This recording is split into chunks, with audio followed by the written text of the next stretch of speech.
biggest takeaways from the book? What is something you're like, hey, if you didn't have a chance to read the book, this is the main concept you have to get away? People are the only answer to turning around the ships that are headed for waterfalls. The government did this to us. We want our country back. The government's not going to save us. Regulators aren't going to save us. Like, the system is built to not make radical change. And even when there's radical change, it's reactive, and it's rarely what you need. So in the US, we'll be lucky if when everything's burned to the ground, responsible people come in and rebuild. That's the hope. But for everywhere else, people can rise together. And if we can get enough people who care together to do something, if a concerned group of citizens could actually make change. But if you're waiting for your government, your regulator, your elected representative, that's not the answer. No, but I'm here to talk about the book. I want to hear about, like, what makes you decide to wake up one morning and be like, I'm going to write a book? Or is it like you've been dying to write a book, but you haven't had a chance to slow down and be like, how do I organize all these thoughts are around? Like, I'm sure you had the chapters kind of in your mind. Like, I'd love to talk about this. I'd love to talk about that. Or was there something where, like, you know, somebody's got to say something and nobody's saying anything, so I'm going to be that person? Well, like all of the above. Yeah. You kind of hit on every single thing that happened. I don't know that I would have coughed all those up the way that you did. That was good. Before I went to work for the January 6th committee, I had a mentor. She had been a political appointee that I worked for when I was at DOJ.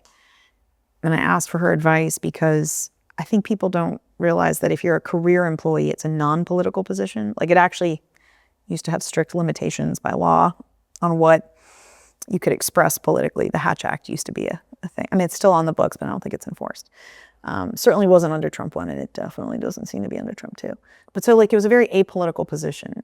And going to work on the Hill, like for the legislative branch, for the January 6th committee, was probably the most political thing that I had done and thought I would ever do. And so she basically said, you know, one, if you do this job, you will be choosing a side.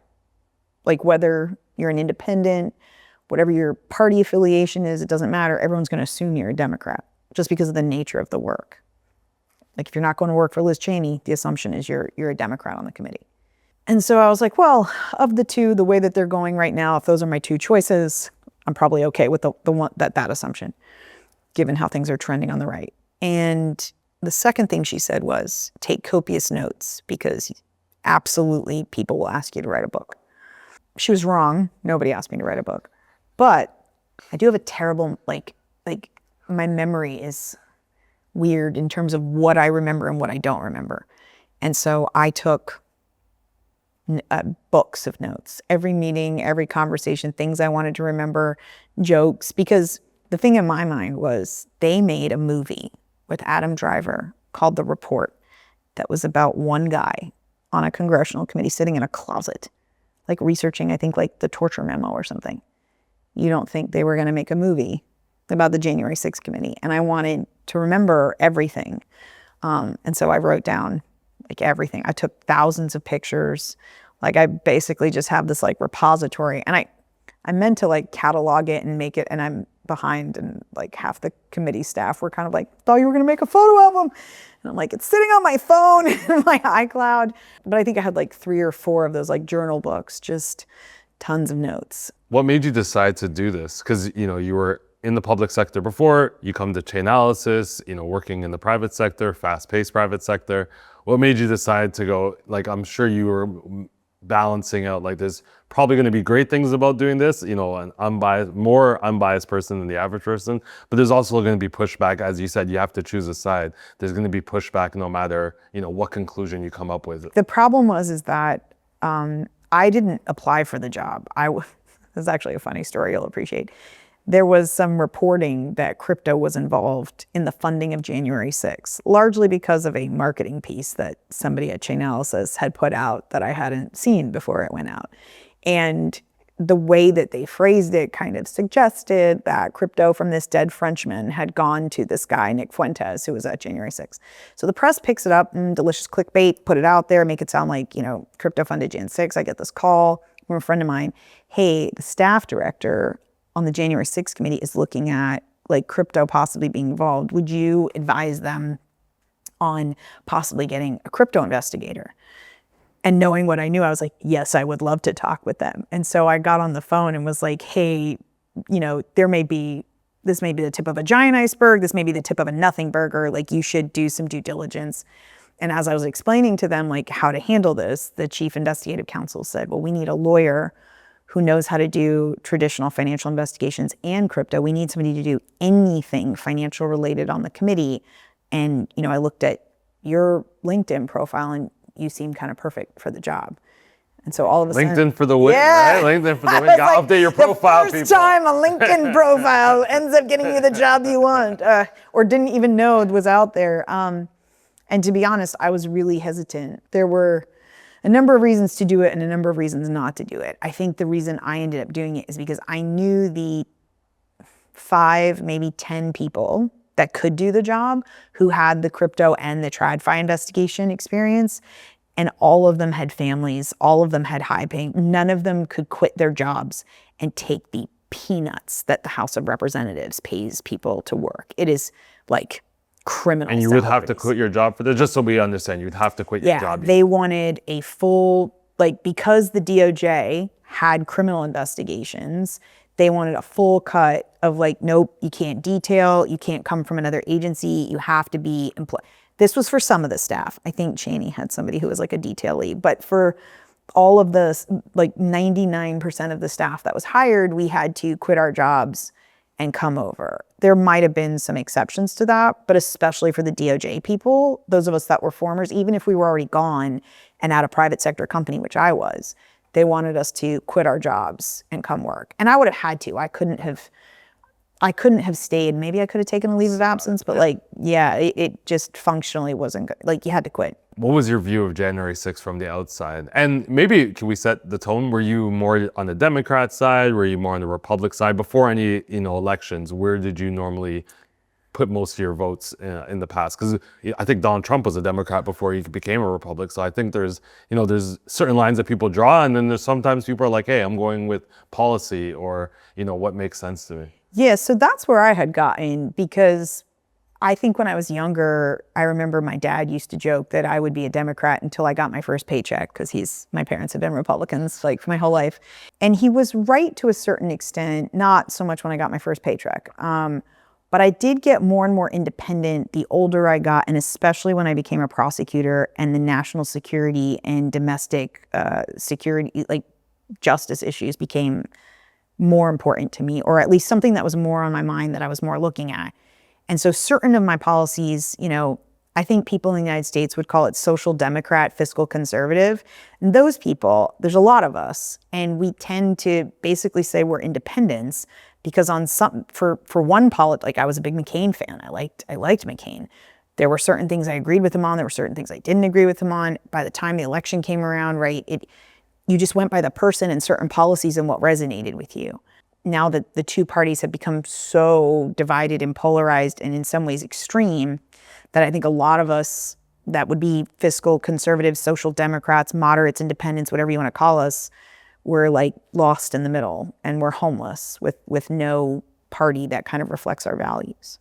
And when you look at January 6th, did you feel, when you look at something like that and they say, hey, do you want to come join? You've been in the public sector. You know how things work there, whether it's too slow or maybe, everyone has their own incentive or their own agenda.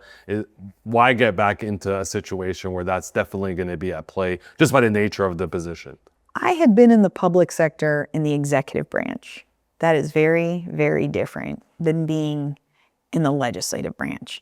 And I remember, there were a lot of us that were former DOJ, which was executive branch, and they brought us in because they needed people who knew how to conduct investigations. And we came in and there were a lot of Hill people who were from the legislative branch. And I remember talking to one of my colleagues who was on the Hill, and, they had told us, every single one of us from DOJ, that it was going to be a nonpartisan investigation wherever the facts led. That's where we were going to go. And the Hill people were like, it's adorable that you believed that. That is just, you thought that this wouldn't involve politics. You thought you were going to come to the Hill and politics wouldn't be involved. And when they said it out loud, I was like, yeah, we were idiots. We were absolutely cockeyed, optimistic, rose-colored glass-wearing idiots. But also, I wasn't paying attention the way that they were to what was happening in the country. Like I had come from Chainalysis, where my life for the last year was crypto, blockchain, Web3. I didn't know what QAnon was. I wasn't sitting, digging through conspiracy theories or paying attention to essentially the disinformation deluge of crap about the election being stolen. I just was like, COVID, crypto, blockchain. If it wasn't that, it really wasn't on my radar. And so when Jan 6 happened, I was actually kind of embarrassed and horrified that I didn't know how bad it had gotten, that a third of the country had been conned into believing that the election was stolen. And do you feel on January 6th, do you feel it was properly portrayed in the media, from a media sense? So obviously you have connections that are probably a lot closer to that part of the public sector. But from like the outside looking in, do you believe like, oh, it's another narrative? You know, there was a lot of narratives, a lot of conspiracy theories during COVID. So did this look like, oh, a distraction? Oh, like this is something that we should be alarmed about, whether it's one person there or 1,000 people there, like this is something that we need to talk about?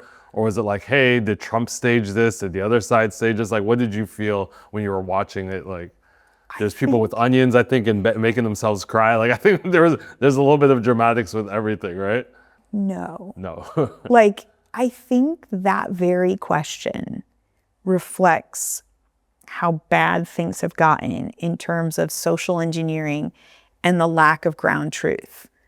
You should be able to watch several hundred people climb and attack the Capitol, and it kind of speaks for itself in terms of what's happening.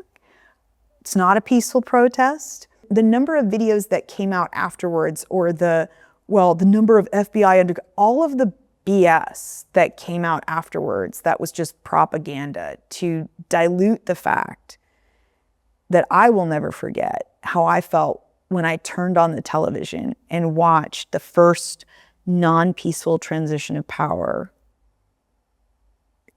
certainly in my lifetime, maybe in the history of the United States. I can't remember, like maybe since 1776? And the only way that you kind of get people to get over the cognitive dissonance of how horrifying that is to slowly seed BS, conspiracy theories about who was, because otherwise it was horrible. It was embarrassing. It was terrifying. Every bad word that you could use is what an objective person looking at that would say, regardless of who's right on the right or the left. It was a horrible thing that should not have been done. If you want to protest on the ellipse, for whatever reason, you think the election was stolen, you don't like Biden, you wish Trump had won, that's the First Amendment, knock yourselves out. Could have been there for hours. I'm fine with that. You want to march to the Capitol, stand outside, hold a sign, okay? You want to climb the scaffolding, attack Capitol police officers, break glass, go inside, and then literally hunt down your elected representatives, threatening to kill them and smear feces on the wall? The only way that you are not abjectly horrified by that as a country is to start pretending that was anything other than the lowest point of embarrassment that we've had in hundreds of years. So you say, oh, it was undercover agents. You ignore the fact that it was a lot of off-duty police officers and military. You ignore the fact that it was tons of right-wing protesters who got just caught up in all of the BS. And you whitewash one of the worst events in our history, which is terrifying from a social engineering perspective. And I think when you look at the evolution of what people were saying, Speaker McCarthy, McConnell, what people were saying, even the day of, when his own kids, Kushner, Fox, Hannity, stop it, this is out of control, this is terrible. Even the people who for a moment had the objective ability to let a little bit of morality, patriotism, knowledge of right versus wrong, when it seeped in, weeks later, the cognitive dissonance and the ability to just step and throw all of that out allowed them to whitewash that. And that, to me, is actually the horror. It's like worse than the attack, is that our country is so diseased that there are people who would say that it wasn't an attack, that it was a peaceful like all of that. That's what should scare the bejesus out of people. I think what you're saying is right. And I think emotionally, I think a lot of people did get caught up. I know when, the whole Black Lives Matter movement happened, I was a lot more emotional than what's happening with, Israel and the Gaza Strip. I can be absolutely honest about it. You get caught up because now I'm thinking back to my youth and getting pulled over by cops. Do you think that's where we are? This is the reason for writing the book, is like, I don't even think we realize we're getting caught up. We're just so emotional that we're not even thinking straight. We're just caught up with the emotion of it all. I had a friend in law school who was Muslim, is Muslim. And after 9/11, years later, she started this group called Millions of Conversations. And it analyzed what the hate industrial complex has been doing in America since 9/11. And what they started with Islamophobia and basically giving everyone a common enemy. It's a lot of money in that. And they just turned the same machine onto the left, liberals, right? Libtards, whatever you want to call them. And it's just a playbook. It's just a very profitable playbook. And I saw this video on Instagram the other day where Bernie Sanders, like 20 years ago, was lecturing to some high school class. And he was basically like, look, the Republicans have had a single goal for decades. Lower taxes for the rich, get rid of Medicare, get rid of Social Security, get rid of social safety net. How do you do that? You have to divide all of the have-nots so that they don't focus on the haves. So you have to, blame it on affirmative action. You have to make it about women getting uppity and make it about, right? You just have to divide. And it's working incredibly well. And the number of haves in the United States who are financially illiterate, don't understand how the system works, and are perfectly comfortable voting against their own economic self-interest. And I think the problem of what's happening now is the rise of domestic violent extremism, of right-wing extremism, of Christian nationalism, of neo-nationalism generally, which I talk about in the book. It is creating this toxic blend of people who are being fed this narrative in a filter bubble that is not a coincidence. And it's very difficult to break people out of that. The concept of like a massive cyber attack, right? Everybody talks about, and I was at a conference and I even asked this question, what's the level of cyber attack? Like, is it gonna be a 9/11? What's the level of cyber attack that the US is gonna need before it gets its act together to actually have a cybersecurity policy? Because Colonial Pipeline didn't do it, right? Waiting hours in line for gas, nobody cared, right? Sad, and then everybody moved on. No cybersecurity standards or urgency. So what's the level of crisis? And I'll never forget the guy on the panel said, see, I'm so glad you asked that question, because the answer is that's never gonna happen.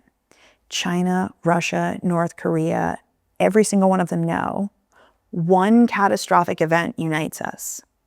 Death by 1,000 cuts or frogs slow cooking in a pot dies slowly but surely. And there was a movie recently with Julia Roberts and Ethan Hawke. I can't remember the name of it, but did you see it on Netflix? Where basically I don't want to give it away, spoiler alert, but they just have to seed enough destruction for America to implode. And I talk about in the book, going all the way back to the 80s, how the Russian KGB basically said, we just need to basically sow disinformation in the United States and it will tear itself apart from the inside. And that's what it's doing. So why would you do one big event? Why would you have another 9/11? Look at January 6th. Right. We literally attacked ourselves, and then people on the right whitewashed it and pretended that we didn't just have the closest thing to a civil war since the American Civil War. How bananas is that? You mentioned two things one that got me thinking, do you think part of the problem is self-excellence? We're not worrying about ourselves. We're so easy to blame. So now the media, governments, right wing, left wing, they just give us people to blame. They just give us an organization, a complex, a color, a gender. They're just throwing different things at us to blame. And it's like every week there's someone new to blame, right? It's Trump one week, it's Harvey Weinstein the next week, it's P. Diddy the following week. And it's like everyone's just blaming. When are we gonna start to stop pointing fingers and point thumbs at ourselves? We need to watch what we consume, watch what we eat, watch what we're educating ourselves with, watch what we're watching constantly every day. Is that what we need? Like, is if you had to give one key takeaway for the book, would that be for people to start looking at themselves and making sure they're a good person versus like showing us who all the bad people are? I would never do that, only because inherent in pointing a finger is 3 fingers pointed back at you. Yeah. I have so many faults, right? Yeah. Like, would I love to be the best version of myself? Absolutely.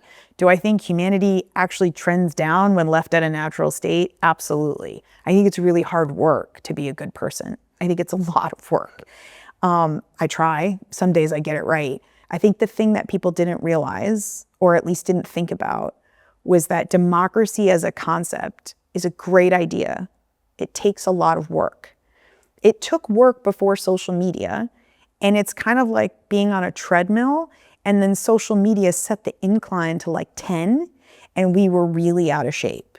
And so when people say survival of the fittest, I'm like, okay, except that we're not that fit, literally and figuratively, in the United States, right? Like, I say that as somebody who's trying to get back to fit, right?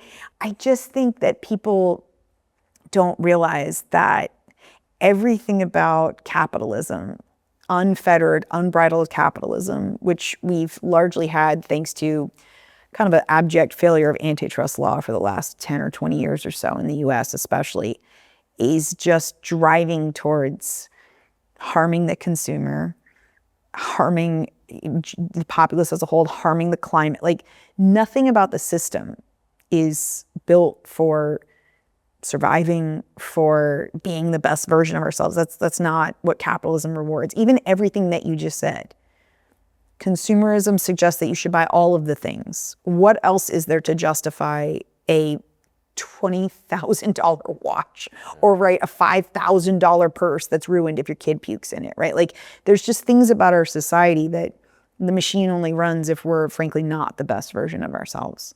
And so, yes, at some point, something's got to give. We either live in authoritarian capitalism where benevolent dictators give us just enough to be happy. And if you're lucky enough to be one of the haves, which most of us aren't at this point, thanks to a ginormous wealth inequality gap, most of us are the have-nots.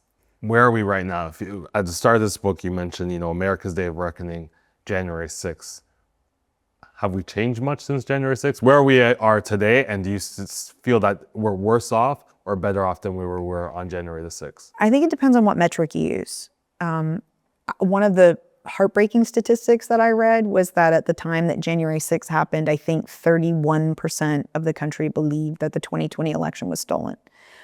And that number post the January 6th committee has actually gone up. Is that reinforced because of the way Trump seemingly had a landslide in the following election? No, it had nothing to do with that. Yeah, it was before. No, it was before that, right? It's been like steadily increasing. Okay. And part of it has to do with the fact that if I just drill into you, the election was stolen, when the election was stolen from me, if I just say it all the time, eventually your brain just wears down.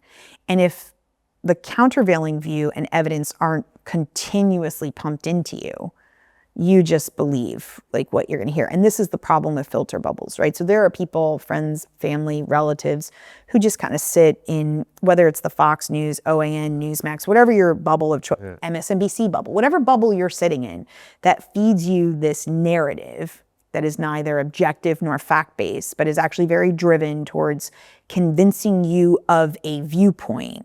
You're not ever going to get objective truth. You're going to get what somebody's feeding you to believe. And I see this on Twitter all the time when I stupidly open the app just to check if I got a message, and some jacklegs on there talking about how the January 6th committee destroyed evidence. I'm like, what evidence? Video depositions. I'm like, because they're literally transcribed on PDF online because video takes too much. Are you blind or illiterate? Because those are the two populations that I would feel bad for if they were unable to watch. But if you can read or see, they're there. But somebody told you in some stupid Washington Times article that there was destruction of evidence. So you run around saying, they just repeat. They're just like parrots that just repeat this crap. And if you spend an hour talking with them, and I slowly pick away and Socratically question them and don't come into, nobody has the time for that. why are people so passionate about politics? Like, we're seeing people risk their lives to kidnap somebody that's wearing a MAGA hat, or like, but like our own kids are not that passionate. Our own lives are not that passionate, but like we're gonna live and die for Trump, or, you know, we're gonna fight vigorously for, like, I don't understand this. I've never been that passionate over politics. I'm sure there's things I am passionate about, but why are people so like, where they're risking literally their lives, their homes, their careers many times for the way they've been caught on video over politics? They have been cranked up. Part of my job on the Jan 6 committee was to analyze the thousands of emails that Trump Digital sent. Sometimes they were sending them up to 25 times a day, 25 emails a day.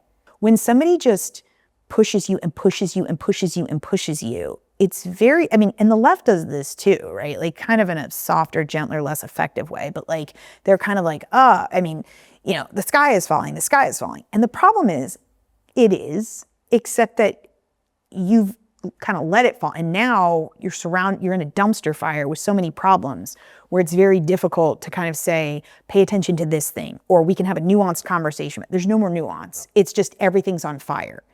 And if you're just constantly told, this is burning, the death of the nuclear family, like the rise of this, right? All of these things. And conservatism especially feeds on fear.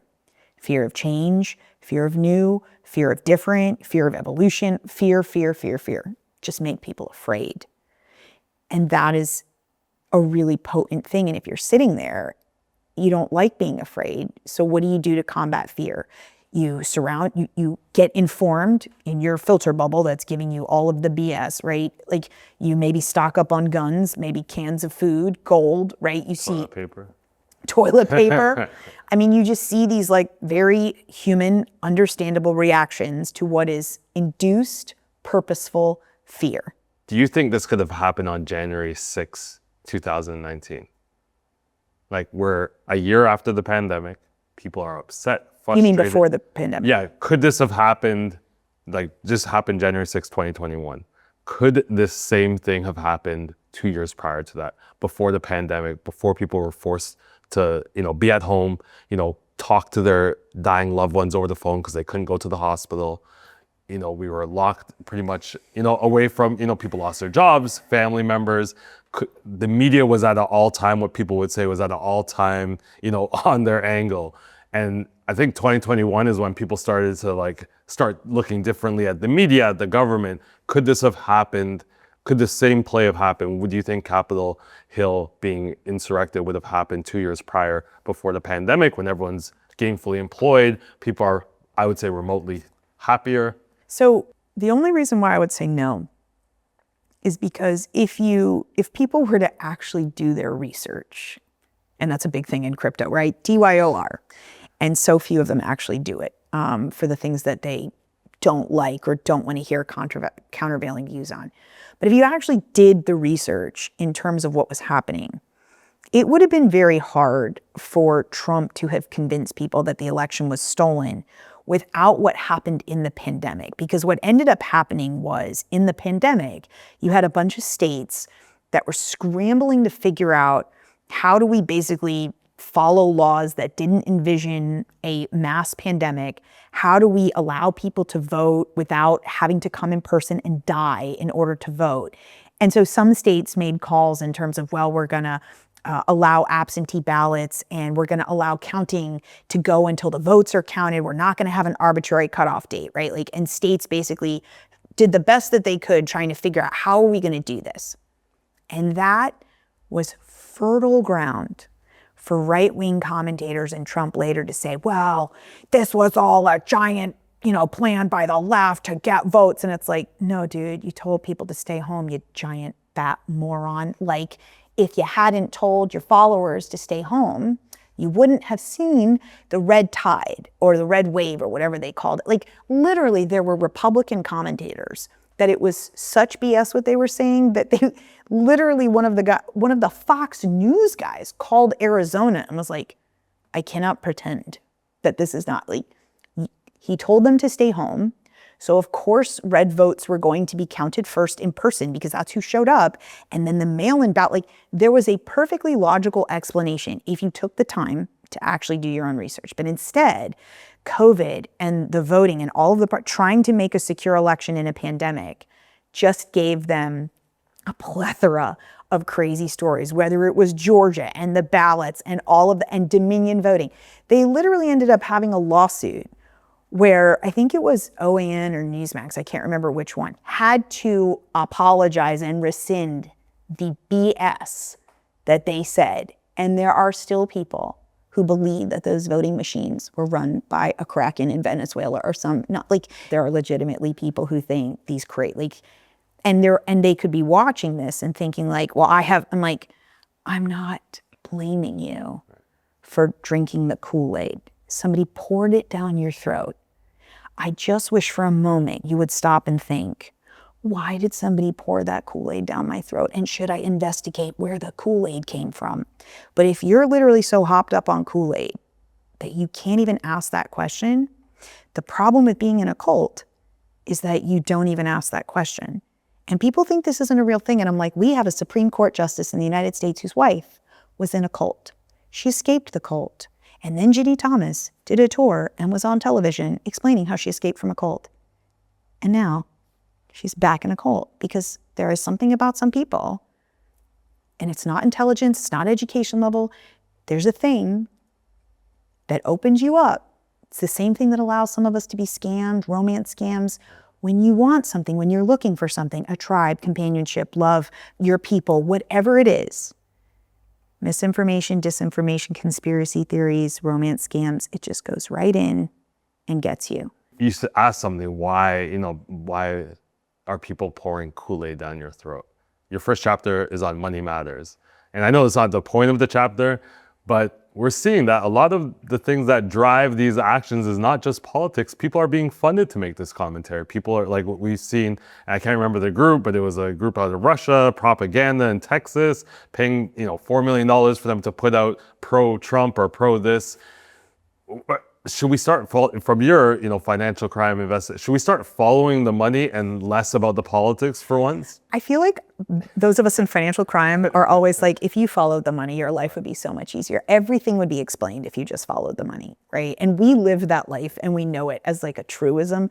Politics, left or right, doesn't matter. Follow the money and you will find the answer. But it is disturbing how many people, and I don't think it's a coincidence, like we wanted to investigate who was funding the litigation, all of the lawsuits that people were bringing on behalf of the Trump administration. And Liz Cheney shut it down. Too many conservatives outside of Trump that we would be looking into. But if you want to figure out who the network is, of who's propping this up, who's feeding the misinformation and the disinformation, and it's a network. I mean, there are incredible social media professors and like network analysts who are looking at it, and they can show you when Turning Point says this and Don Jr. says this and surrogates say this, and it's like just a mass network that feeds on itself, and it's wildly effective.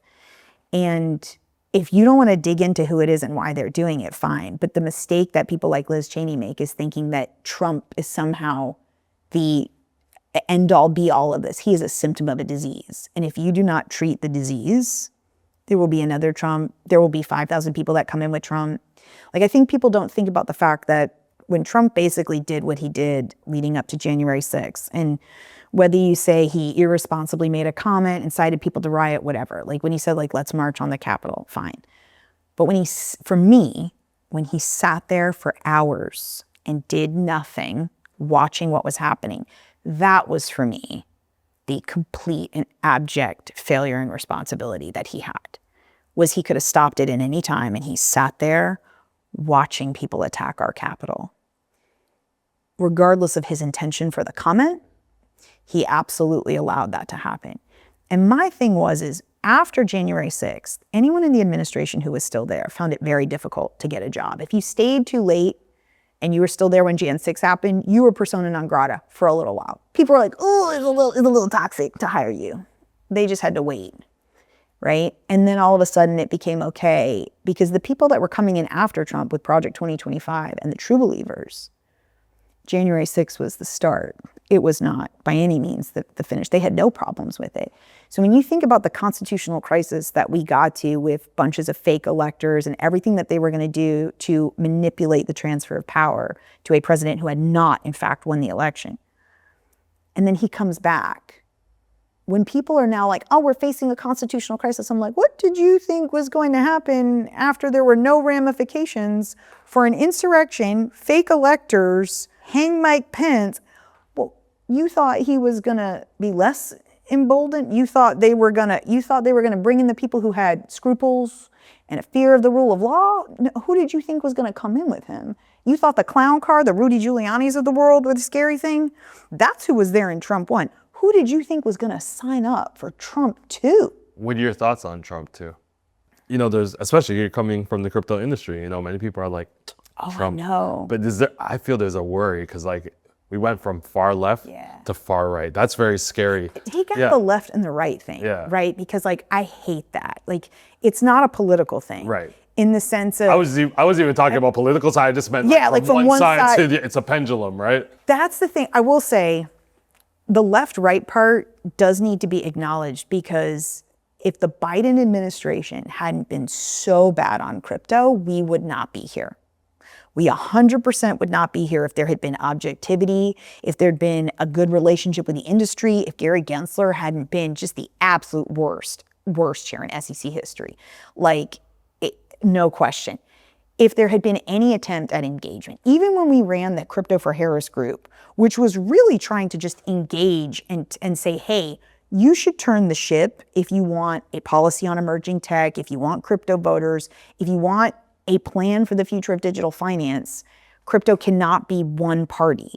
And the Harris campaign just completely crapped the bed. So like, I have zero respect for the Democrats, for how they handled crypto, how they continue to handle crypto. It is incredibly frustrating. That vacuum of leadership has created, right, the pendulum swing all the way to the other side, where now we have the crypto president who has a meme coin, his own meme coins. I mean, she technically has her own coin, right? Yeah, I mean, just bucket. It's the lot. She's an independent. She's an independent woman. He has Trump coin. She has Melania coin, right? Like, I want to respect her independence. And I think they're separate companies that admit it. But he's got Trump coin. He's got stable coin. She's got, right? Like, we've got a president with his own meme coin. When Trump creates a meme token that plunges 90%, 8% in value. I mean, when there's a rug pull, when Trump has a rug pull? Very few people say something. If that happens in Argentina and Venezuela, we're looking at them like they're the most corrupt governments that have ever existed. I never really thought about that, because I think it was Argentina just recently tried to launch a coin, and it was like some 20-year-old kid from the Americas like, yeah, do this coin, and it completely backfires. He's like, well, I wasn't really involved. But we're looking at them like, of course. But this happens in America, and nobody talks about it.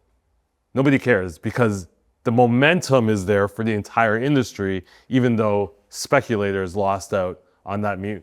Like, so to be clear, people do care. Yeah. It's just a question of how much bandwidth do you have to care? Like, if today it's a pump and dump scheme and it's deporting an American citizen and sending him to El Salvador, or it's tariffs that are going to cause the price of goods to go up, or it's people being detained on the street, or it's my friends who are people of color who are American citizens who are being put into secondary every time they fly in and out of the country, or people outside of the country who are afraid to come in because they could be detained, or the elimination of habeas corpus, or the erosion of the rule of law, or getting rid of the Hatch Act, or the elimination of FACT. What do you want to care about today? You can just literally set people on fire, and then what is there to care about? So in crypto, you have an industry that's literally like, we've been crapped on for so long that yes, we are finally getting some signs of objectivity, and it came with autocracy.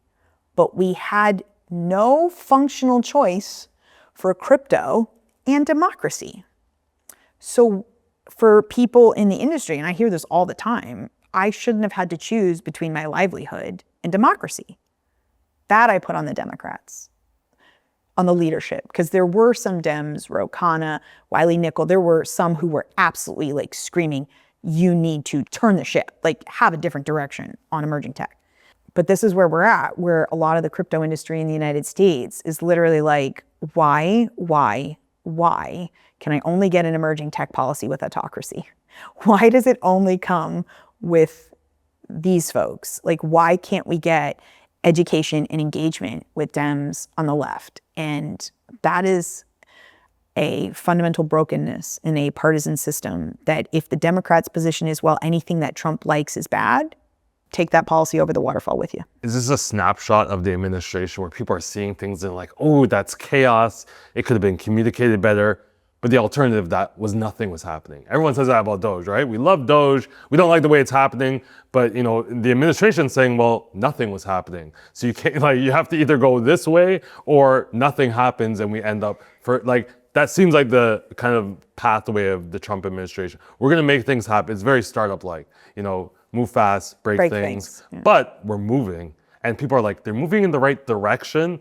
But then other people are like, just because we're moving fast doesn't mean, moving in the just because right we're direction. moving Yeah. quicker to a solution that may not work out doesn't mean we're making progress. And that's, I think that's the dichotomy we have right now. But this is the thing, right? We had stagnation. Yeah.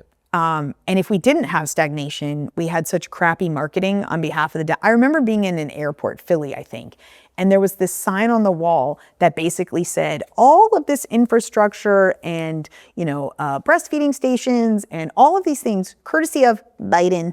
And it was, and I was like, well, it's a good thing you put that little sticker on the wall, because I'm sure that's telling the millions of people traveling through this airport who was responsible for all of that stuff. And the thing is like I talk about in the book how the left and democracy is crap at social engineering. Like, if humans are sheep, which I personally think we are, and I think that's a premise more people should accept. But if you just accept that humans are sheep, especially now that we have big data and we have so much data, that means that there's a responsibility in herding sheep. And the right is exceptionally good at herding sheep where they want them to go.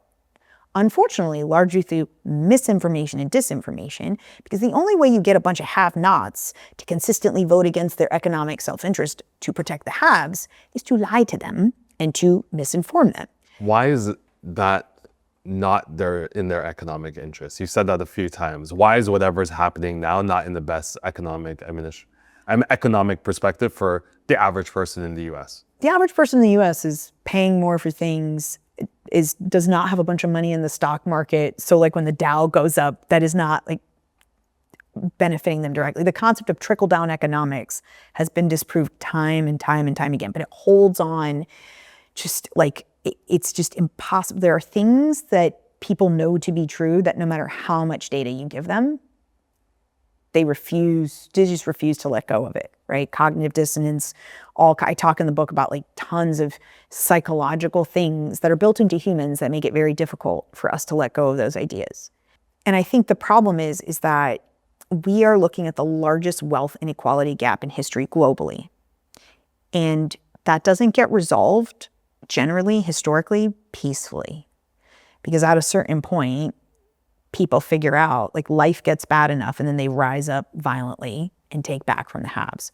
But right now, you've got this really interesting thing, especially in the United States, where thanks to religion, nationalism, and a number of things that create this kind of like toxic cocktail of no.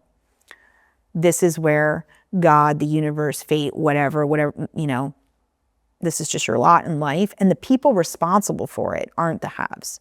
It's insert otherism, sometimes phrased as D, E, and I, which covers everything. The beauty of DEI, when you think about it, right? Like Hitler had to say Jews, blacks, handicaps, right? Catholics.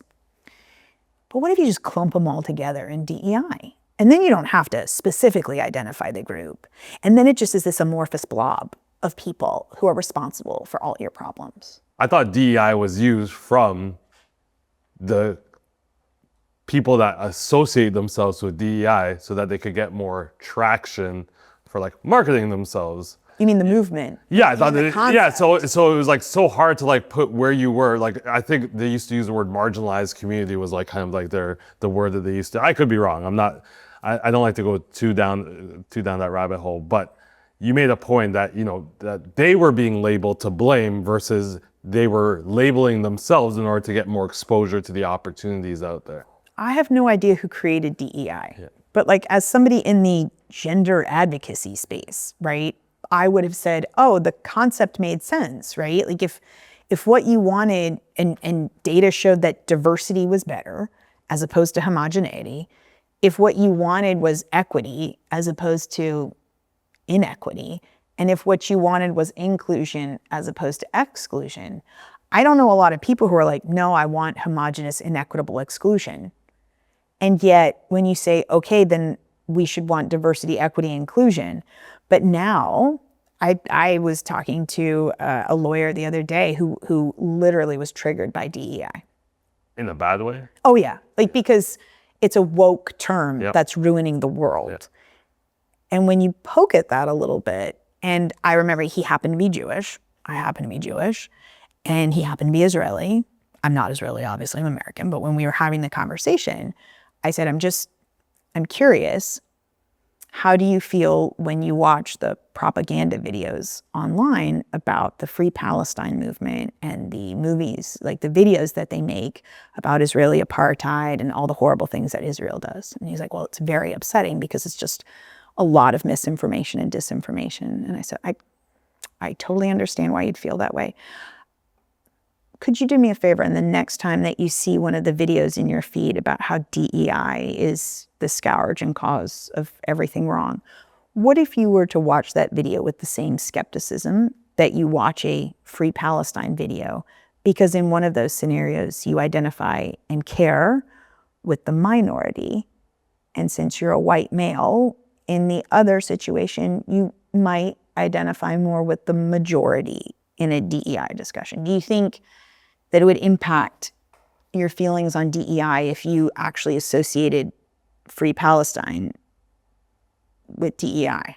Like the same way that people are being fed very purposeful misinformation and disinformation to take a stance and a belief. What are your thoughts about the whole Free Palestine? Like people dressing up like Hamas, this kind of like anger towards... Do you know what? I don't have them only because I refuse to take a position on something that I haven't like adequately researched, and the time that it would take to cut through all of the crap that's out there.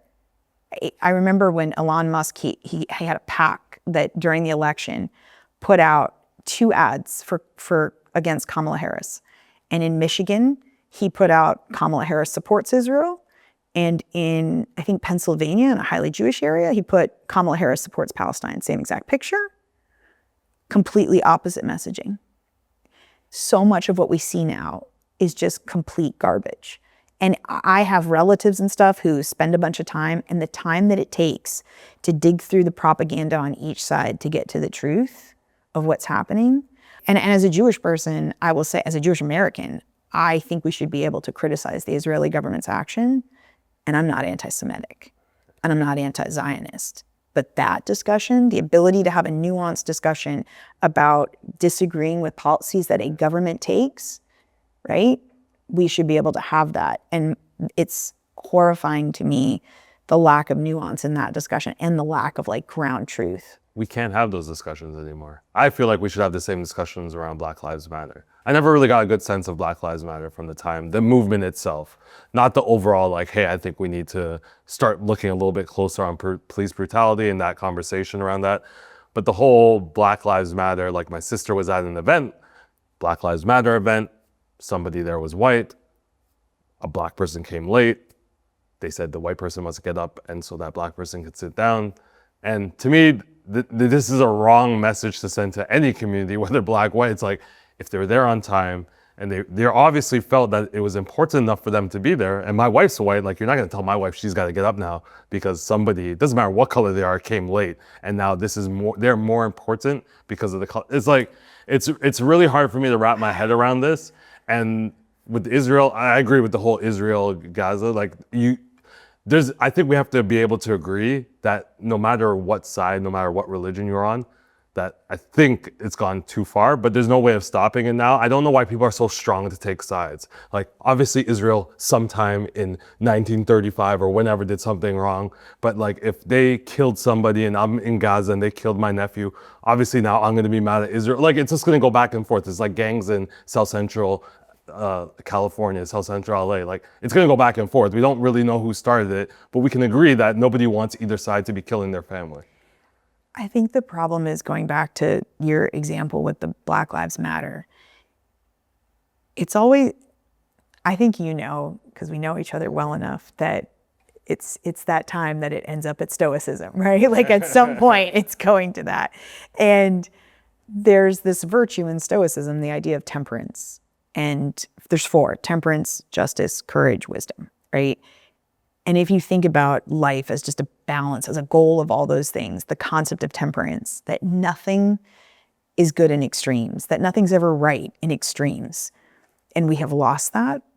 And I think when civilization loses that, there are massive ramifications. And I talk about in the book the decline in institutional trust and people around the world not being able to trust institutions, whether it's governments, the press, even academics to a certain extent, right? Like just massive declines in institutional trust. How do you measure that, by the way? Is it just like a sentiment? Is it like... No, there's actually a study. I think it's called the Edelman. I'm trying to remember like the Edelman score. Or they do this like I think every few years, maybe every 5 or 10 years. I can't remember. But there's like a trust rating, and they actually like they poll across I think over 100 countries.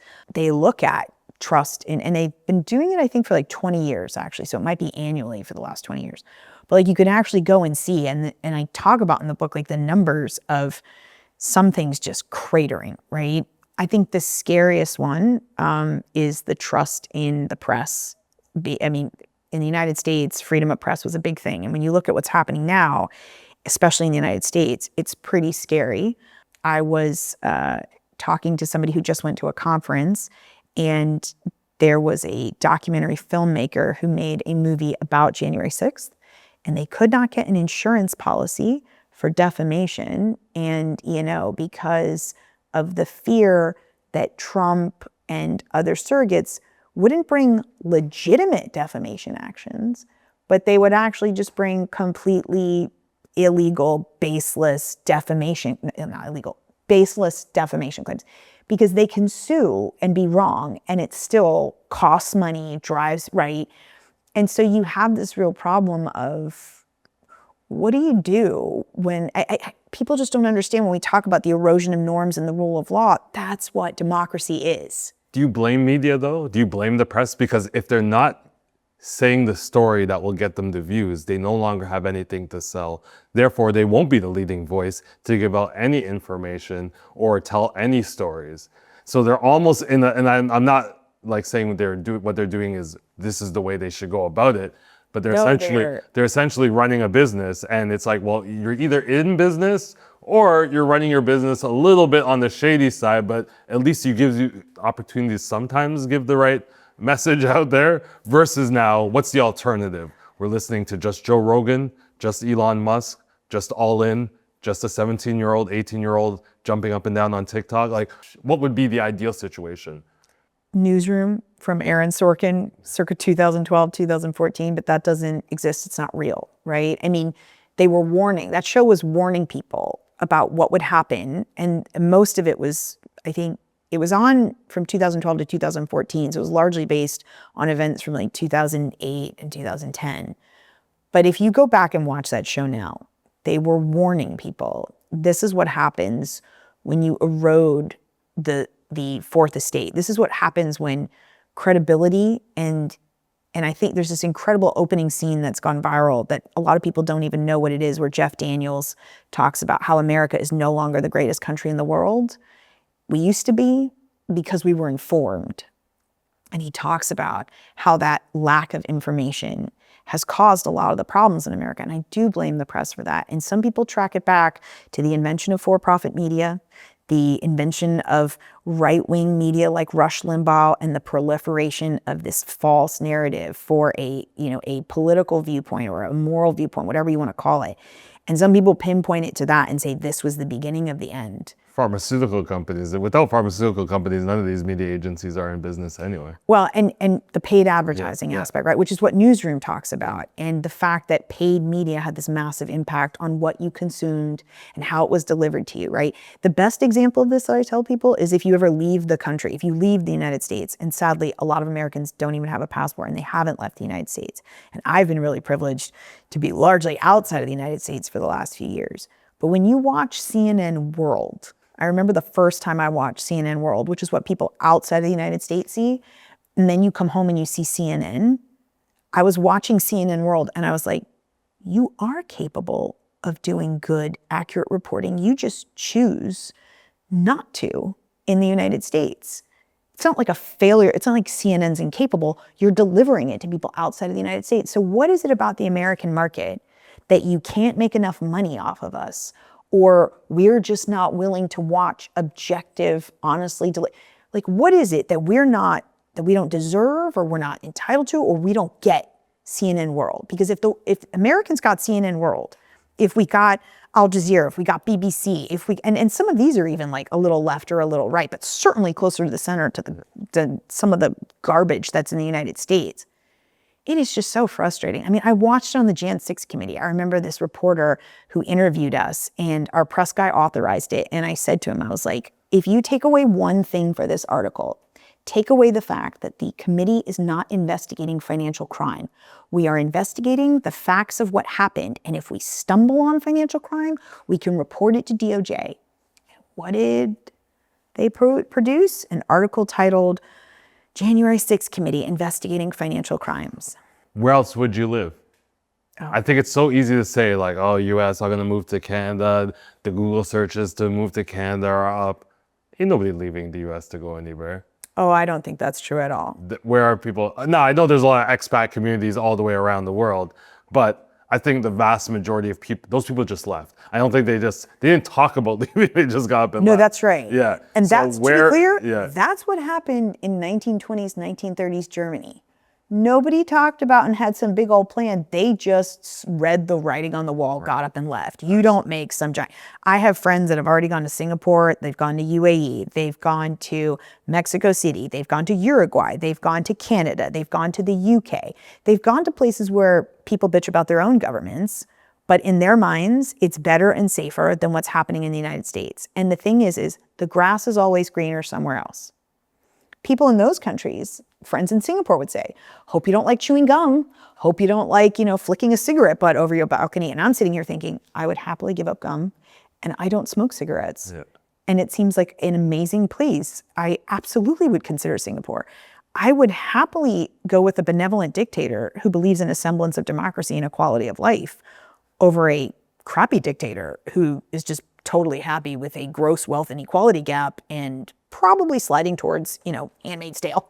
Does the money have a lot to do with it too? Because it's easier to deal with that when you have a little bit more money to enjoy life versus like being in the US, being struggling paycheck to paycheck, in complete debt and credit cards. I'm assuming US and Canada very similar with our finances. There, it's fine. Like I can go to Bali, I can go to Thailand, I can go, and like even just normal places, I can go, is it make more sense? Did they get more quality of life? It is all those other things. It is the safety issue. But to your point, when I go to Dubai and I'm in, a train station and I don't have to deal with people drinking, eating, smoking, ready to drop kick me, stab me.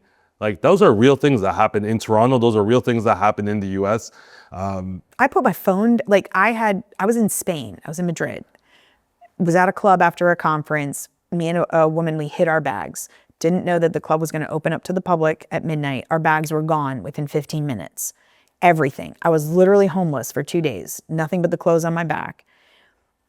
I was in Dubai after that and was terrified to put my phone down. And Suzanne was like, you could put anything down here. Nobody's stealing anything because they'd lose a hand. And I put my phone down and didn't have to worry about my phone just being out. And it was just such a surreal thing, right? Because on one hand, I was like, well, this is magical. And then I thought, but you lose a hand, right? But you also can put your phone down. We talked a lot about intent. Do they have the right intent though? They're like, hey, we know we're a little bit extreme, but you're gonna get the quality of life. Where the US, it feels like, and North America, it feels like we're intentionally allowing the chaos to happen. It feels like, to your point in some of the communications, we're actually like driving some of this chaos. We're encouraging some of this chaos. So the intent doesn't feel like, oh, we want people to feel safe. Like even right now, if I go to a mall, my wife and me are on eye duty. Be careful next to any jewelry store. Because there's a good chance, broad daylight, there's gonna be 6 kids that run in there with hammers and sledgehammer. Like this is real in the jewelry stores. And we see that in San Francisco, we've seen it in New York. Like that doesn't feel like the government has the right intent for us as a society. What are your thoughts around that? The government intended well, right? In the sense of well, even when we say government, all it is a social contract. All any of this is democracy, representative governments, all it is a social contract among people, and it's run by people. And over time, at least in the US, because I'm much more familiar with the US than the Canadian system, but disagree with me if it makes sense. But the people who became our elected representatives, for the most part, with some minor exceptions, felt like people who were in it for all the wrong reasons. And then the system became the swamp.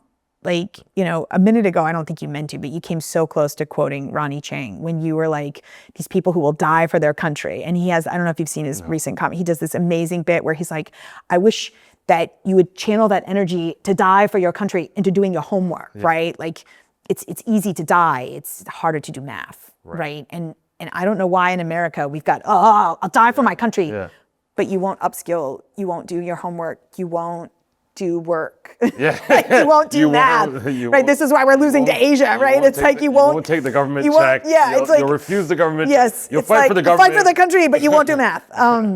And I think it's sometimes comedians say the things that we really need to say out loud. But it is a very weird thing that we say all this as if we don't have an ability to choose it. And I talk to people all the time. Some of my friends are thinking about running for office, and they're like, I would never have considered this, but look at what we have. And I'm like, but the only way that we change this in a democratic country is for all of the people who have a problem with it to replace all of the people who are the problem. And that's basically a paper revolution. But to get that, to organize that, that's a lot. But that's hard because even if you were to get to that utopia, you have to give a little bit something to the people that don't want the change. Like we see that in politics all the time. It'll never be utopia. Yeah, but even if to get to that point, like even right now, for Trump to get some of the things that he wants, he has to give in to some of the Democrats' demand, or otherwise he won't be able to get to the place where he needs to. What are your thoughts about that in government? You have to kind of give and take and give a little here, even though you know it's wrong and you're trying to fix the system, you kind of have to like pad the, you have to give the bouncer a couple dollars to get in the club in order to like change. I think that's the corrupt capitalistic view of it, in the sense that if you look at Singapore... It's a system as well, though. It is a system that we're living in. If you look at Singapore, if you look at UAE, if you look at kind of, for lack of... I mean, UAE is a benevolent dictatorship. Singapore would say it's a democracy, but it's had like the same party, I think, in power for like 20 years or something. But if you look at those countries, it's not so much that they're like paying the bouncer and, I'm going to carve out UAE because I think as long as you have slavery, that's a different conversation. But let's just use Singapore for an example. Singapore has a standard of living where if you are a, food worker, the housing that you are provided is X. If you're this level, it's X, right? It's like, it's a tiered society in the sense of everybody has a place, everybody has a function. It's not a utopia because your life as a food service worker is not going to be the same as somebody in finance. But your life is going to be pretty good in the sense that you're entitled to healthcare and not going bankrupt if you get sick and having a roof over your head and some like fundamental truth that as a human, you deserve this, right? Like we should treat you this way because you're a stitch in the fabric of society. And that in the West, especially in America and Canada, has been lost. And I think I stole this from, I want to say Michael Moore in his movie, the one where he talked about the healthcare system, and I'm blanking on the name, but he has this line at the end that like, this is always going to be broken as long as we remain a me society instead of a we society. And the thing about capitalism and the West is there's this beautiful thing, the American dream, right? And it is very me focused. And the minute that we let it become not just about what you could achieve, but at the expense of others by climbing on others' backs and tearing everyone else down in order to get up, that was a problem. And so I think this question of, if you look at, you said, where would you live? I would say I would try to find a society who in that social contract acknowledges that in between me and in between we is some balance of the individual versus the collective. And that is where I think America for sure is failing. Do you think it's hard to get there because there's too much money going around? Like I look at Binance as a really great use case.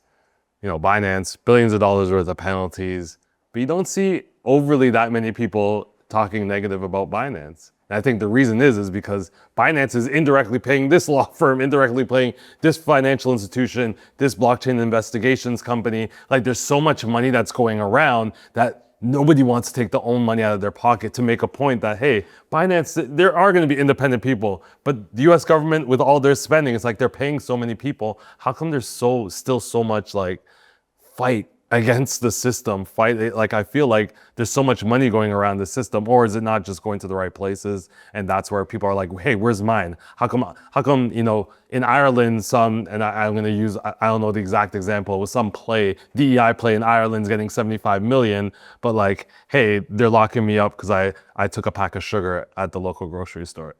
All right, so I'm going to go back to the Binance thing for a second. I do think there were a lot of us, myself included, who, when I left the government, because obviously we can't say anything while we're in the government, when I left the government, we were very concerned about what was happening at Binance.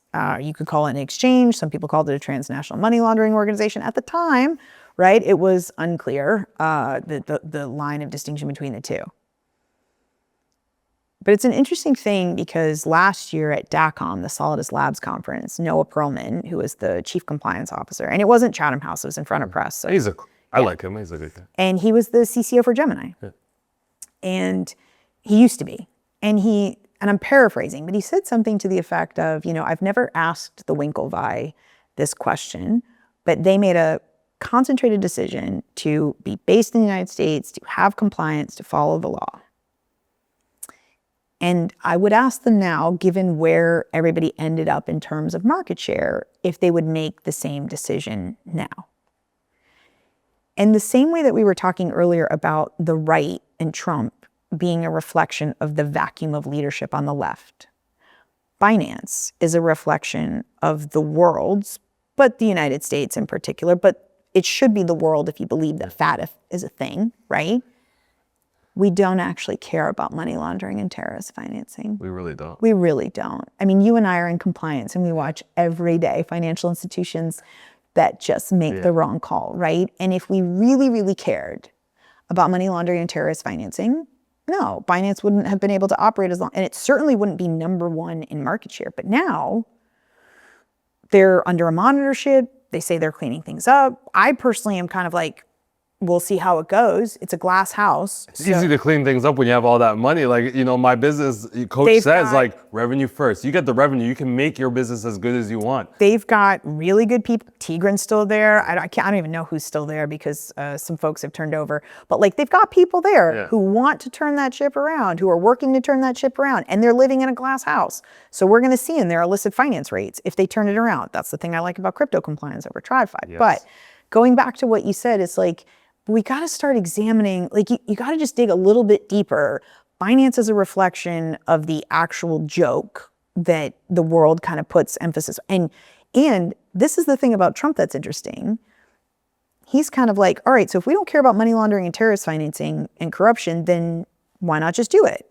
Why not just cut off the National Cryptocurrency Enforcement Team and write a memo saying we're not going to enforce AML-CFT in regulatory aspects of exchanges?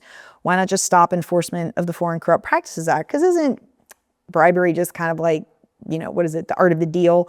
What if we just stop corporate transparency and we don't enforce the Corporate Transparency Act and we just do what we want?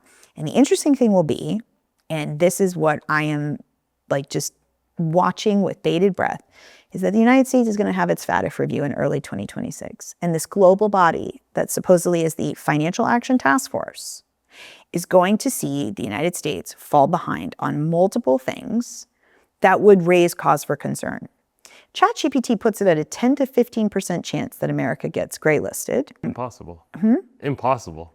Not impossible. Impossible. Name a country that big that has ever been graylisted. Oh, this is fair because of politics. But for the first time in a very long time, lots of countries hate America.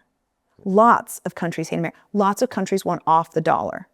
And a really easy way to, if not get off the dollar, but certainly crap on the dollar and make America miserable, wouldn't have to graylist us. All you would have to do, say if you were Canada, France, or Germany, or any of the large member states of FATF, is just say enhanced due diligence on transactions coming out of America because we have insufficient AML-CFT corruption controls.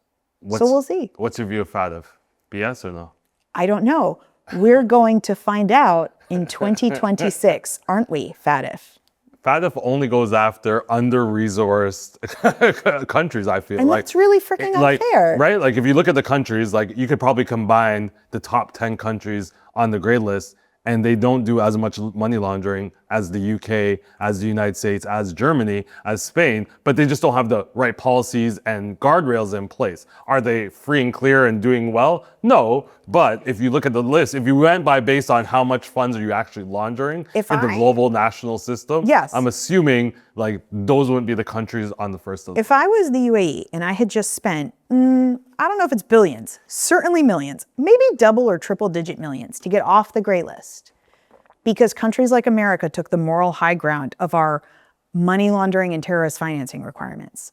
If I had just spent that much money to get off the gray list and I am watching America just sink to, what moral high ground does America have right now to enforce anything in FATF?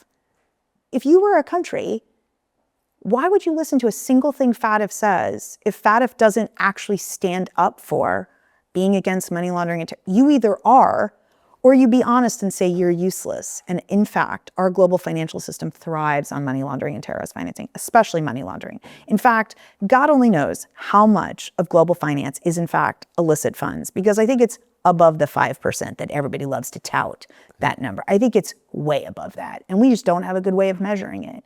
But I think those of us who have been in law enforcement, who have seen how much dirty money flows and how much crime goes unprosecuted, unreported, uncalculated, I think a lot of us would say that 5% is absolute BS. And if FATF wants to be real and legitimate, we'll see in early 2026 what it does in response to a major, largest economy in the world, absolutely drawing back on AML, CFT, corruption, corporate transparency. And yet, the book is all about this. I know. I love it. Biggest takeaways from the book, from doing the book, like what is something you're like, hey, if you didn't have a chance to read the book, this is like parting words, like this is the main concept you have to get away. What's your like, and is it hard to write a book? Because you kind of have to like always talk about the themes of the chapters. Like you see the like gurus that write the book and then like they get on podcasts and they're like, they have that one, they have the script, man. They know exactly, I was born in this and that, you know, and then this happened and then this is why I ended up writing the book. And you're like, okay. And then you hear them on another podcast and it's the same thing. I feel like that, like I feel that way when people ask me how I got into crypto. Yeah. And every time I tell the story, I feel like a broken record, but it's a good question to ask. And I wish I had a different story every time, but it turns out I got into crypto like the same way. Yeah. So if you ask me the question, you get the same answer. So I try not to be that broken record. Yeah. The thing about the book is there are 8 catalysts that I talk about. And if people ask amazing, I mean, you covered so much ground. I don't think I've talked about this stuff with a lot of other people, certainly not all the January 6th stuff. But I think going back to your question of what's the one takeaway, when I got to the end of the book was originally written for policymakers and regulators, and it talks about, you know, policies that they should do, just do, right? It has advice. But at the end, it turned out a lot of people in my life wanted to know about this. Citizens, like concerned citizens, people around the world who looked at what was happening in America and were like, am I crazy or does that seem really, really bad? And I think the thing that I have had the privilege of is being at all these conferences and meeting amazing people who can feel that we're coming up on a movement where people are the only answer to turning around the ships that are headed for waterfalls. The government's not going to save us. Regulators aren't going to save us. Like the system is built to not make radical change. And even when there's radical change, it's reactive. And it's rarely what you need. So in the US, we'll be lucky if when everything's burned to the ground, responsible people come in and rebuild. That's the hope. But for everywhere else, people can rise together. And I think that's at the end of the book, spoiler alert, but there's basically like a call to action that I'd like to find those people who want to join together globally. And basically, if you go to thecatalystmovement.org, you can sign up, and there are conferences that are based on this. The Black Swan Summit that just happened in Perth, Australia. You know, conferences that basically are trying to be Davos for people who actually give a crap.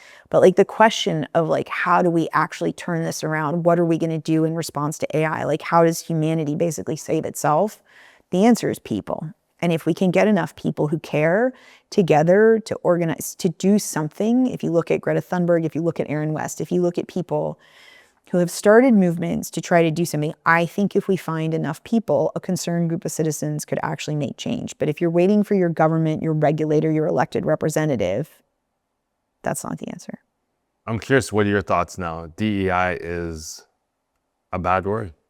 It went from something that we thought more subconsciously about, like, hey, where are we getting our pool of talent from? Let's look at it. Oh, we're law enforcement. We're getting our pool of talent and it's 99% white. Like, maybe we should look at it went from, some really great conversations to like, hey, like, where are we getting our talent from? And then just like any good thing, we went way too far. And now it's like, hey, you have to put in, and you're a firm believer of this too, because you want more women to be on. Hey, if we have a panel of 5, 6 people, even my bias now is like, guys, we had 6 men on the panel. Like, we couldn't find 5 or 6 men. That's just we couldn't shameful, find right? one 2 or person. 3, I'm kind of like, okay. But when you get to like 5 or 6 men, I'm like, come on, this is embarrassing. Does this actually work in your benefit? Or does it hurt you? You're a nonprofit. Do you feel companies are like doubling down and supporting you even more now? Or the companies that were like, hey, look at me supporting a Wick is now like, oh, I don't have to support them anymore. We kind of moved past DEI and Black Lives Matter. Let's go on to, who's running the AI train. So I will say two things, because I want to come back to your DEI being a bad word thing. But I will say I would say there were no companies that ever sponsored us performatively, because we've been doing stuff since the beginning. If there are women's groups that you could sponsor that are performative, like they get, I mean, people enjoy their events, fine, great. But like, are they doing anything to move the needle on gender advocacy? Questionable, right?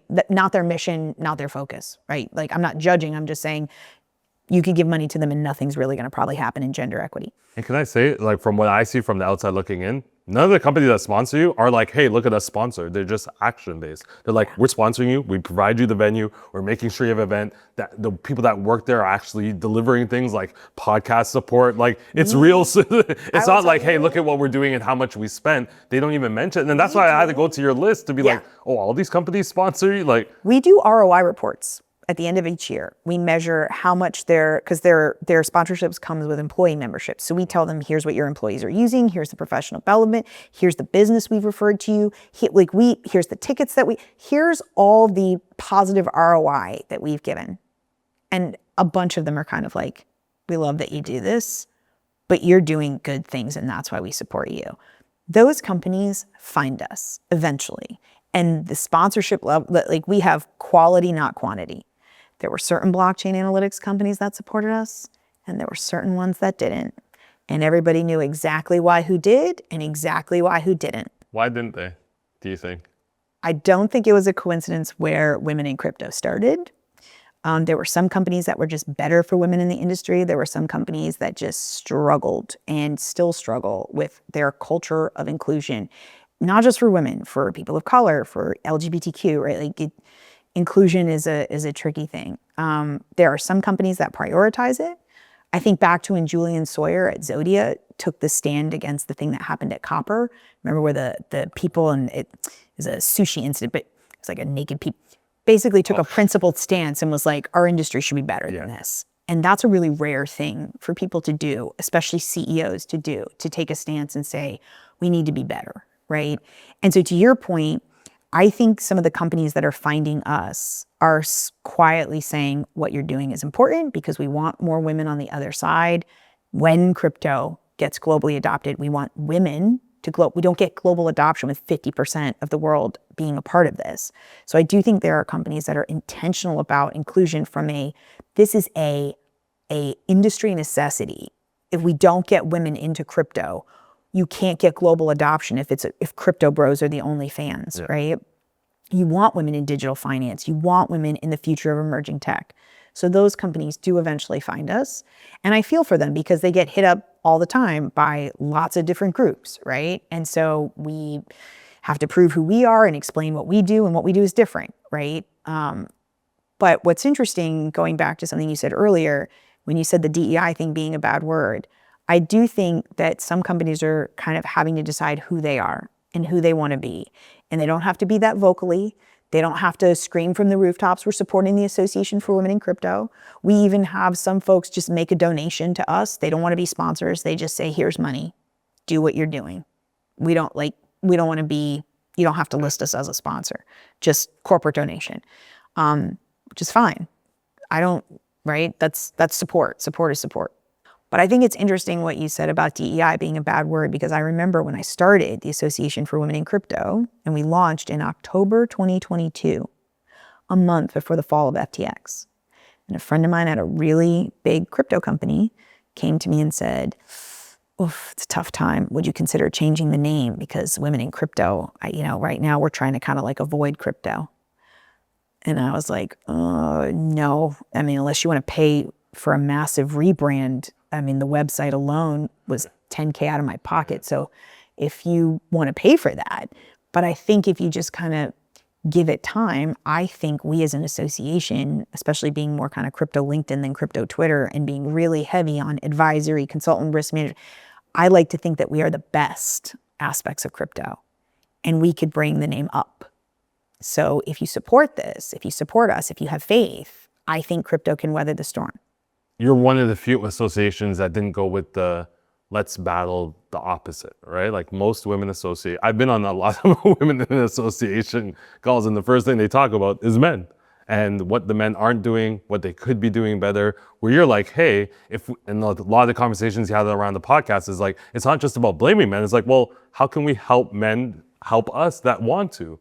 And let's put it out there. And I think that's not saying that's the reason why you're successful, but it's finally a man has like a person like me is like, hey, I'm not exactly like running down the streets and saying equality, but I'm just like, yeah, I don't want to be the only man on a stage of six guys. And I also want to like help the people that have helped me. Like many of those people in the association have helped me, whether I was a man, woman, like they're just great people to be in the industry.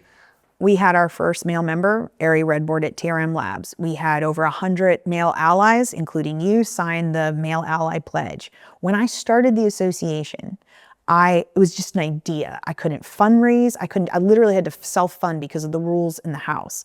So I basically launched with 50 people who were betting on I would do what I said I would do. And the day that I started and the day that I could fundraise, I went to Glenn Pomerantz at BDO, and he literally bet on me and said, you do the things that you say you do, and you do them well, and just wrote a check. The number of male sponsors, whether it was Seth Ducharme at Bracewell, who helped us with the podcast, the number of male sponsors who have had our back, who have helped us. And I'm not saying there's not women, like Julie Frisman at Norton Rose Fulbright, we would be nowhere without her, right? Like we've had incredible female sponsors, 50 female founding members. Like it's been a combination. But I have from the beginning said we will never be a women's only group. You cannot solve inclusion with 50% of the people, and you can't solve inclusion without the people who can help you the most. And it is not about men who are doing bad things. Half the time, it's unconscious bias. If you know it's unconscious bias, you're gonna get upset at people because they do something unconsciously, subconsciously. That just seems ridiculous, right?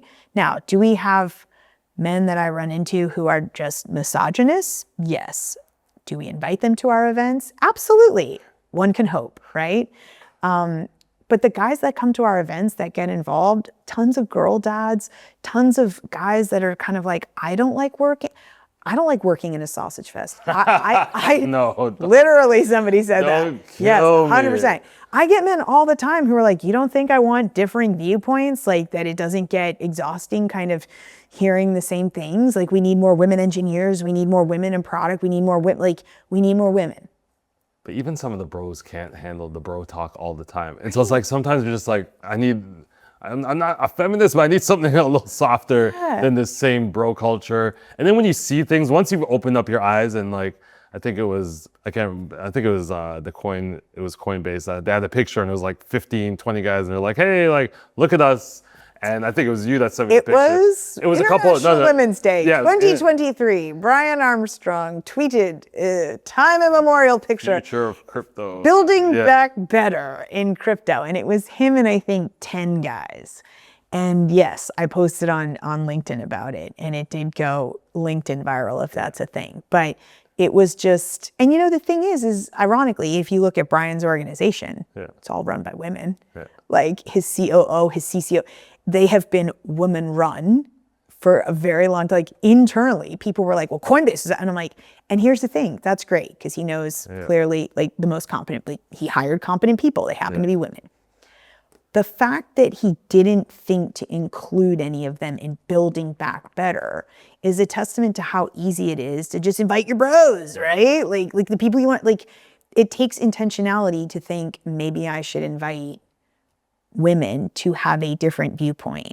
And he is a quintessential example of somebody who just either doesn't want to or refuses to think about the what he's missing and what he's losing. And the hypocrisy of it to me is he clearly knows for his company because he hires and lets some of the most brilliant women in the world operate his company and run it. But for performative, you know, who's in the room when it happens, he's just lazy. I have to agree. And that's just heartbreaking. What's the future? What's the future look like? If does this book have a sequel in mind? Like, what's the lost chapter? You're like, I have a chapter in mind. It's not quite ready yet, or it's still, hey, I'm still in the process of it. Or what's the first thing that you think in the next 2 years you won't be able to, like you wouldn't, if you had an opportunity to strike a chapter out of the book because you think something will change in the next 2 years, and you're like, you know what, I think this part won't survive 2 years, and I might have to rework that chapter. I'm hoping I'll have to rework that chapter because although I think I'm right in this instant, I hope I'm not right, you know, in the short term. I would probably say the book assumes that America is headed over the waterfall. And I really, really want to be wrong about that. But at the rate that the Democratic Party is going and at the rate that the Trump administration is going, I really worry that the book will actually be right. Because the book, you know, spoiler alert, talks about the rise in authoritarian capitalism and that is where we are headed if things don't change. Both America, but other countries, and people don't realize how much of the world currently lives under authoritarian capitalism. The book envisions a movement in the sense that I think there's hope, and I would really love to be, I don't want to say wrong, but I would really love if the people who read the book feel it provides good information, that it comes from an objective place of we don't have to accept either broken side, left or right, in any country. That in countries that are democracies, we have a chance to turn this around. And even in countries like Singapore, there are people who believe in this, who are passionate about this, that essentially some part of humanity that is basically blockchain for good, if you will, has to rise up and do something, whether it's create their own country, a new country, take over a country, I don't know.